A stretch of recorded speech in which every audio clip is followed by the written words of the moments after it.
Hey guys, when the memories of TLC are still fresh in my mind, I wanted to be able to film my 2018 TLC pay-per-view review, and um, I love this pay-per-view. I especially love the ending. Oh my god, yay! But I'll get to that. Okay, need to calm down. Um, so the first two matches were in the kickoff show. The first one was Buddy Murphy versus um, Cedric Alexander for the Cruiserweight Championship. Now, I said that wow, yeah, I'm tired. It's late. I said that Buddy Murphy would retain, and I was right. Even though, of course, because I love Cedric Alexander, I immediately started rooting for him. He got the lumbar check on one time, but it didn't work. It ended with Murphy getting Murphy's Law, with Buddy getting Murphy's Law onto Cedric for the win. And I knew it was coming. I knew that Buddy was going to win because it just felt like it was too soon for him to lose. So I knew he was probably gonna win, and I was cool with that. And but yeah, I did hope Cedric would win. I did in the back of my mind, and I started rooting for him automatically, just wanting him to win. But I know that it's still Buddy's time, and I know that him and Cedric are gonna have some more matches, and I'm totally cool with that. So for that reason, I'm okay with the ending. Let me just say that I really did like the match. It was really good, really fast paced, well, it was kind of slow at the start, I'll be honest, but it really picked up, and there continuous spots and stuff everywhere. It made me happy, and I enjoyed watching it. I liked watching it. The second match of the night was Elias versus Bobby Lashley, that ladder match, and the stipulation was made a whole lot clearer, where they said that whoever grabs the guitar wins, which saved my question when it was just like a ladder match with pinfall or submission. That doesn't make any sense. But when they said that the winner grabs the guitar, it's the one who grabs the guitar, I understood a lot more. So there was a lot of back and forth happening, and I kept thinking at some points that Bobby might win, and I didn't want that. I didn't want him to grab the guitar. But when Elias Elias went to get on the ladder, but Leo tried to stop him. But no. Actually, he started to, but Leo was very fast and climbed up the other side and went to grab it. And Elias stopped him, grabbed him, like threw him down. And then Bobby tried to take advantage, but Elias turned it around, ended up getting Bobby down too. He went, grabbed his guitar, and before he could really do anything, a Leo Rush jumps on his back. I'm just like, no, they're not doing this. They can't. No, Elias just won. He grabbed the guitar. He's the winner. Let him have his moment. But of course not. Like, of course not. So after he got Leo off his back, Bobby hit him from behind and then grabbed the guitar and hit him, and of course, Leo and Bobby were standing tall, even though Elias did win.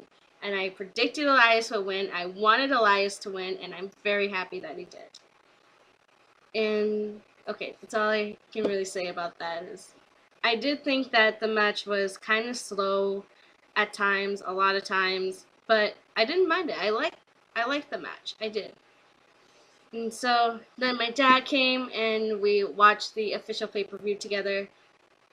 We were also talking to each other, but I was also watching the show at the same time, so I can tell you each thing.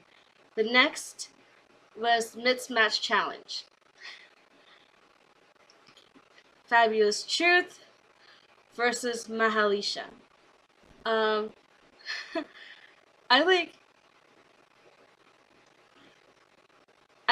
it was like, it was kind of like just a filler beginning match, like, really nothing too special about it. There was the dance break with Carmella and R-Truth. That's great.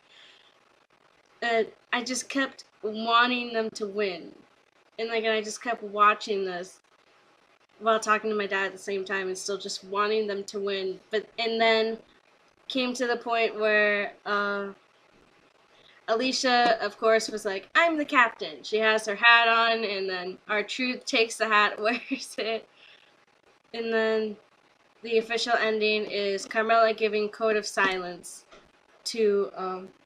the code of silence to Alicia for the win. And my first thought is, there's gonna be dance breaks at Royal Rumble now, and it actually made me laugh because I'm actually kind of looking forward to that. So yeah, there's that. Okay. The second match of the official pay-per-view, and also fourth match of the night, is the Usos versus New Day versus The Bar for the Tag Team Championships. SmackDown Tag Team Championships. I like the match. There was a whole lot of stuff going on the whole time. At points I thought the Usos were gonna get it, and then I thought the New Day probably were, and then it went back to The Bar, and then the New Day and The Bar, and the New Day, Bar, and New Day, and it ended up being The Bar picking up the win. Okay.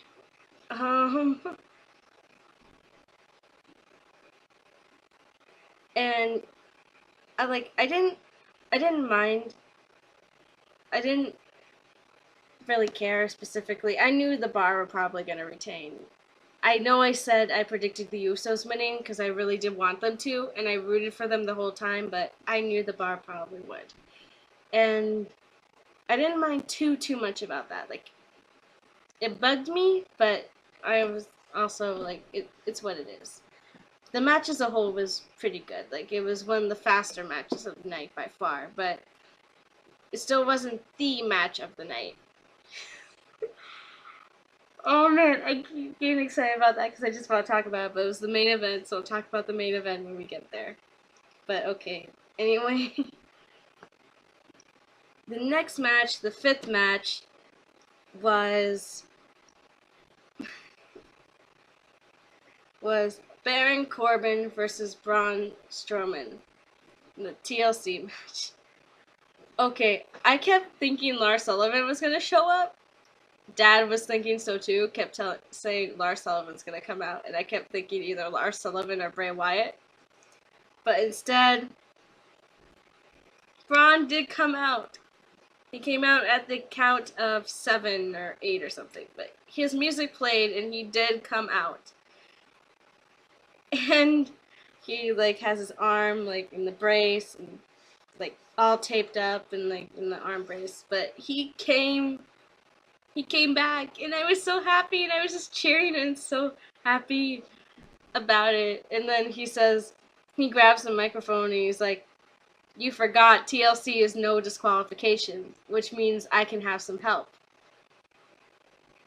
And then they turn to one corner, it's Apollo Crews.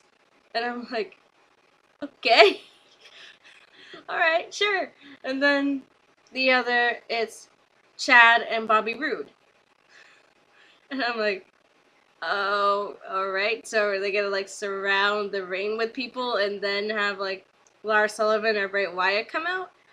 Dad started saying Kurt Angle, and I'm like, I don't know about that, but okay. And then they turn to another corner, and the man who was ill and missed Monday Night Raw and missed my challenge the next night and had to leave the South American tour, I think it was, Finn Balor was back and smiling with a chair. And I was very happy to see him. But, anyway, that was good. I did like seeing Finn back. I love Finn. So, just to know that and he looked okay, which let me know that him and Drew McIntyre was definitely happening, so I was cool with that. So that made me happy to know. But anyway, everyone got up on the ring, and then went in and started like attacking Baron. Then he went out of the ring and he tried to walk up the ramp, and my dad was absolutely right. Kurt Angle came back and started hitting him with the chair, like getting him back down to the ring, and then everyone took turns doing the finishers and stuff on him.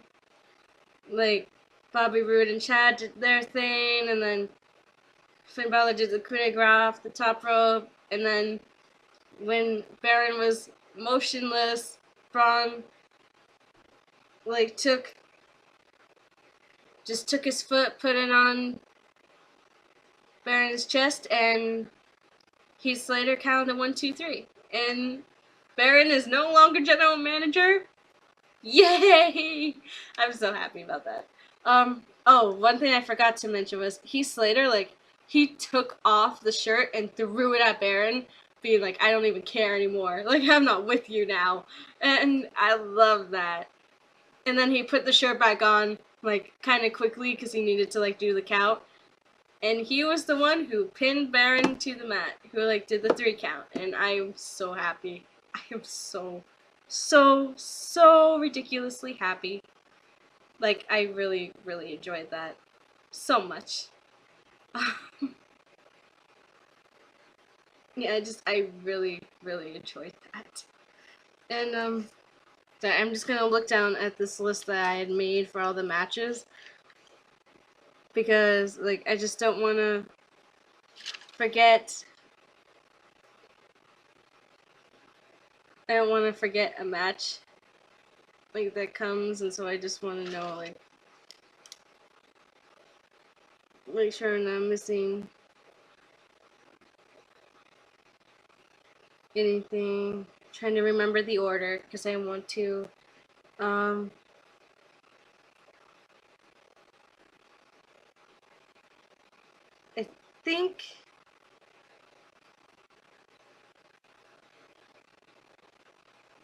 think the next match,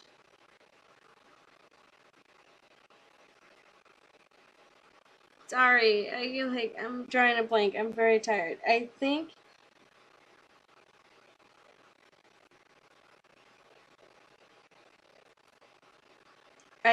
the next match was Finn Balor versus Drew McIntyre. And if the next match was actually Natalya versus Ruby Riott, sorry, I'm a little, like, shaky, like, I'm a little tired, so I'm, like, forgetting the order of the matches.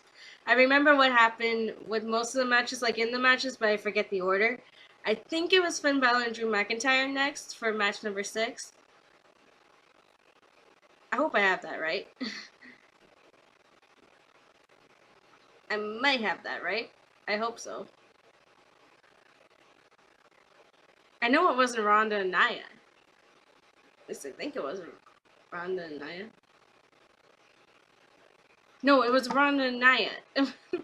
I'm forgetting. It was Ronda and Nia. Okay, I think it was Ronda and Nia, so I'm gonna go with that. Ronda and Nia, I think they were match number 6, so I'm just gonna say they were, and if they weren't, I'm sorry. I'm tired. And I'm doing these reviews I'm doing this immediately after, like, a little while after, so. If I forget the order, I'm sorry, but I'm gonna go Ronda and Nia Jax for this next match for match number 6. I hated the fact that, like, of course, I mean, Dad told me, like, you know, Nia's, like, big force, like, so obviously she's gonna give out a lot of punishment, so I'm like, yeah, I know. But it was, like, a lot of Nia, and then some Ronda, then a lot of Nia, then some Ronda, and then at one point, Ronda starts to get an armbar, but sees Tamina coming, so she goes to, like, stop it, and so Nia hits her in the back. And then, she goes to, like, do a punch or something, but Ronda blocks her and, like, gets her arm, and she's like, where's Tamina? Because she's like, where is she? Because she wants Tamina to see. She gets her sights on Tamina, points at her, says it's for you, takes Nia's, like, hand, kisses her hand that she usually is like, I'm gonna break your face with this, like, kisses that face breaker hand, and then takes her arm, does the arm bar, and Nia immediately taps out. Like, just immediately. And so, I was very, very, very happy about that.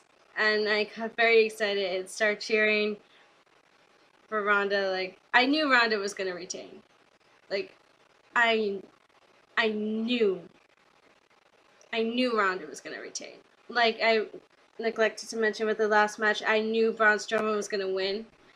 And I was so happy that he was going to win, get that match with Brock, and especially happy that him winning was going to get Baron out of power.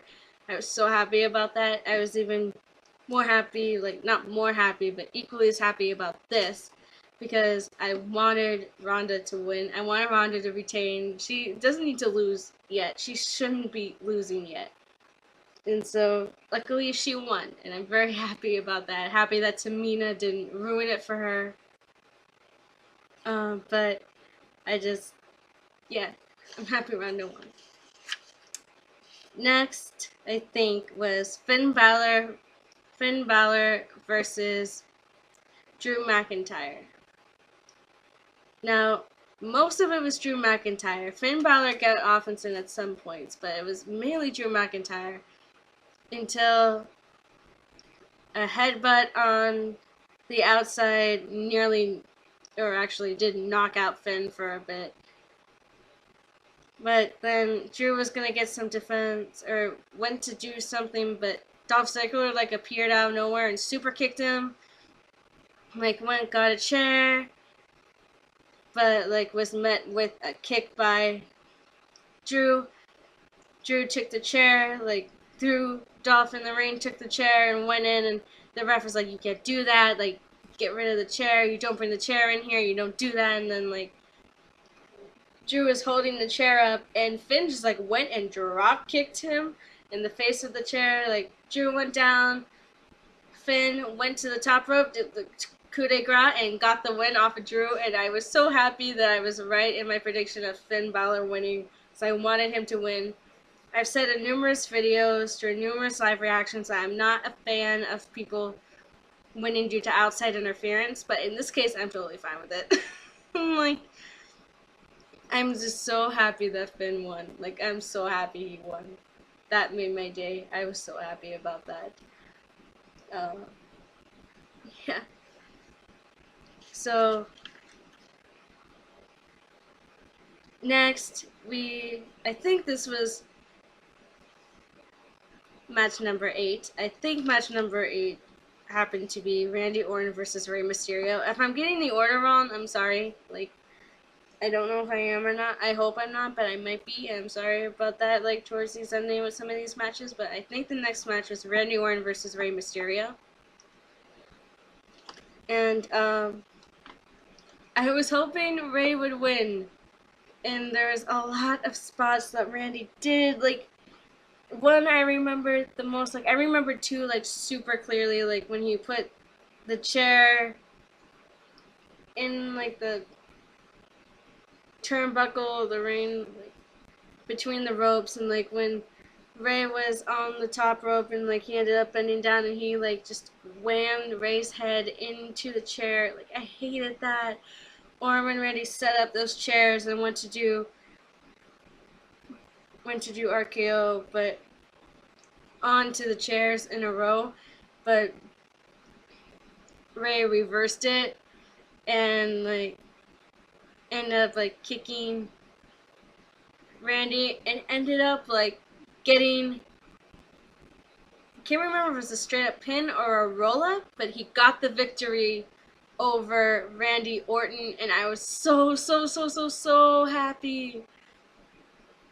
It's like, I was so happy about that. I was so excited. I loved that. I was so happy about that. That match, like, the Ronda and Nia Jax match, it was good. I did enjoy it. I did love the fact that Ronda won. With the Finn Balor match, it, like, again, like, it was a lot more fast paced. Like, I mean, none of these matches so far were, like, match of the night, but they were also very good in their own ways, and I did enjoy them, and I did like them. Same with, like, this Randy Orton and Rey Mysterio match. Like, I did like it, and I am so happy that Rey won. Like, I love that, but still, it was just a very good match. Like, Not a great match, not an awesome match, just a very good paced match, and I liked it. So next, I think, was Natalia versus Ruby Riott, and I was wanting Natalia to win, but my prediction said Ruby Riott just because I figured they were probably going to keep the storyline thing going. But for me, this match got insanely good. Like, it was pretty good, like, most of the time. But for me, the highlight was when Natalia went out and pulled out a table and it had Ruby Riott's picture on it. Then she went and grabbed her dad's jacket and she put the chair, put the table in the ring and like set it up and actually put Ruby through it and won the match. And I was so happy because I wanted her to win and I was so glad when she won. Like, I was just so happy about that. I wanted her to win, so when she did, I was very, very ecstatic about it and very happy about it. And so, yeah, so like, I don't know if their feud is over or not. It's probably not, but just the fact that they won. Sorry, I keep seeing my veins, like, I'm looking at the computer screen and it keeps distracting me. So, I'm tired also. So, it's like another reason, but no, okay. Okay. Sorry. Um, But anyway, it was a pretty good match. I really loved the ending more than anything else. And like just the fact that Natalia won and was able to dedicate the match to her dad and like had sunglasses and stuff and was just very happy. Like that touched me. Like I was very happy about that. Um I I definitely think the next match number 10. I think match number 10 was Daniel Bryan versus AJ Styles. And this match was like really, really good. Like AJ wanted to kill Daniel at multiple points and let his emotions get the best of him a lot of times. And it was like there was a lot of back and forth. Like AJ tried to get Styles clash but didn't. He got phenomenal form on the outside. Daniel had like done a lot of damage to his ribs, so like AJ did a splash off the ropes, like, and he did it. He got his frog splash, and it was very good, but it hurt him, and you could tell. Like, he got Daniel in some submissions. Like, there's a lot of like good things happening. Like, this was one of the better matches of the night by far for me. Like, not just like very good, but very, very good. Like, I really liked this match, and the ending, like AJ goes to roll up Daniel, but then Daniel ends up rolling AJ and getting the win. And so I knew Daniel would probably retain, and he did. And so I was rooting so hard for AJ. I can't believe I was actually wanting Daniel Bryan to lose. That's still new to me. That's still a very new thing for me. But I was wanting AJ to win, but I knew Daniel would retain, and he did. Again, this match was very, very good, and I was very happy with it. So, yeah. The next match number 11, Seth Rollins versus Dean Ambrose. I wanted Seth to retain. I really, really wanted Seth to retain. But Dean, like, at some point did a lot of damage to Seth's knee, and that kept affecting him throughout the rest of the match. That Seth was fighting so hard and giving his all, and like at points me and my dad were like hoping that Renee wasn't gonna get involved because of like Dean Ambrose and like saying that she knew more, and but she was like just there, just commentating. It was fine. But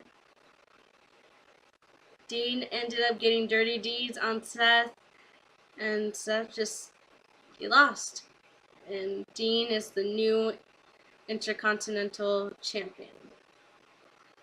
Boy, like after all that Seth did, fighting Ziggler week after week after week, month after month to get that title back, and then to have And then this happened. I was not happy. I wanted Seth to retain, but you know, Dean won. So there's definitely gonna be more tomorrow, or by the time you see this video, because I'm not uploading it until tomorrow. So I guess tonight. um, I know there's gonna be more to the story, and so okay. But it was a very good match. Like a lot, very action packed. I was so worried for Seth, and I'm still worried for his left knee. Like I hope he's okay. Um, so there's that. And now I cannot stop smiling because we finally get to talk about this match. Becky Lynch versus Charlotte Flair versus Asuka. The first ever women's TLC match. A triple threat TLC match. Oh my god. My prediction was Asuka would win the SmackDown Women's title. I was hoping. I wanted it to happen. Oh my god. This match. Oh my god. Asuka like kept starting to go up the ladder, but so slowly that it was bugging the life out of me. That was like, just go. But she got very mad at Becky when Becky like pushed the ladder down to hit her. Asuka's looking at her like, seriously? It's like, it was funny. I'm like, okay. There was a lot of action. At one point Becky goes up a ladder, like when Asuka and Charlotte are on an announce table. I think it was a German announce table. But she went up to I think it was a leg drop or something. Asuka moved. So, but Charlotte didn't, so Becky got Charlotte. And then Asuka goes again. And then there's a point where like Becky's like hitting everyone with like chairs, and then another point Charlotte gets a kendo stick, but then Asuka grabs the kendo stick and starts hitting Becky with it relentlessly. And as she's just holding it in the air, maybe about to do something. I don't really know. Charlotte suddenly like just rams through and just like just spears Asuka through one of the what do you call it, barricade things, like just speared through it, and that took Asuka out for a little while. And so I was thinking, oh my god, Charlotte's gonna win. I don't want this. And then it turned into like Charlotte and Becky fighting, and then they go to the outside, like there's a table set up, Becky gets put on it, and then Charlotte just does like this, I don't know if it was a swanton or what it was, but just like this flip and lands directly on Becky. And then she eventually gets back up, goes up the ladder, and the crowd suddenly starts cheering. Why? Asuka's climbing up the ladder too. And so they like start fighting on the ladder. Each of them keep trying to grab the title, and the other bats their hand away. And then suddenly another ladder shows up, and it's Becky. And so she's like climbing on that ladder, and so Charlotte knocks Asuka off the ladder and then goes to Becky, and they start fighting. But then Ronda shows up, and Ronda like just comes down, pushes the ladder, so Charlotte and Becky land on the outside. And after a few seconds of her like gone, she just gets up and she just immediately leaves after that.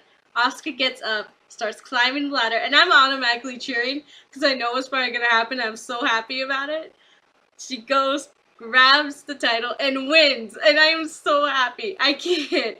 I was jumping up and down, clapping hysterically. I can't. You can see me right now. I'm so happy. I can't even fathom this. I'm so happy about this. I love this. Like, Asuka finally, since Money in the Bank, like, has been trying to get the title. They've been booking her so bad. But I've been sticking by, saying that she's going to win the title at some point, wanting her to win the title at some point, and thinking this was going to be her night. And it was. She won, and I was so happy. I'm just, oh my god. This match was match of the night by far. Main event. Should have been, it was, and it was like the best match of the night for me. I loved it so much. Asuka winning. Oh my, Ah, I'm so happy. I'm so happy Asuka won. That makes I'm so happy. So I can't wait for SmackDown Live to see like what goes on after that. Overall, TLC was a very very good pay per view, and I'm so happy. I'm so relentlessly happy. Like it's about time. Like oh my god, Baron is no longer Raw GM, acting or permanent or anything. Asuka is SmackDown Women's Champion. I'm so happy. I'm so happy. Okay. There's nothing else to say, really. Except for Dad's coming over on Tuesday, so then I'll just be able to do SmackDown review when he leaves. But I will do live reaction to Monday Night Raw tomorrow night. So I will. So I'm gonna go. Or it'll actually be like tonight by the time I get this uploaded. But I will see you tomorrow for Monday Night Raw. TLC was a really, really good show. Like, I really liked it. I'm so happy with the ending. Oh my god. Okay, I will see you tomorrow for. I'll see you tomorrow for Monday Night Raw. Or tonight for Monday Night Raw. Bye.